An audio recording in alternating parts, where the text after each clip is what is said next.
Robíš nové bývanie, zároveň máte grup architekti, ale teraz ako ty prepínaš v tom prístupe? Skúšam edukovať aj tých ľudí, že dá sa to spraviť aj ináč. Ty môžeš ukázať, že však ten architekt není až taký zlý, ale zase treba si to zvážiť, keď ja idem kupovať byt alebo nejaký dom a miniem svoju životnú investíciu, tak nech to je preverené nejakým odborníkom a môžem si byť istý, že to bude určite lepšie, ako keby som to začal robiť sám ako laik.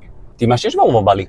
Máme Volvo, áno. A aké máš Volvo? Tuším 2018 XC60. No povedz, že čo ti odovzdáva mladá generácia? Ten nový drive, že ty už poznáš toho investora, že asi to neprejde, lebo financie, alebo ich nejaká blokáda mentálna, ale zase tá architektonická naivita, že poďme do toho, ja niekedy vystrelí motika a fakt sa to zrealizuje. Takže v čom je mladá generácia dneska taká iná, ako ste boli vy?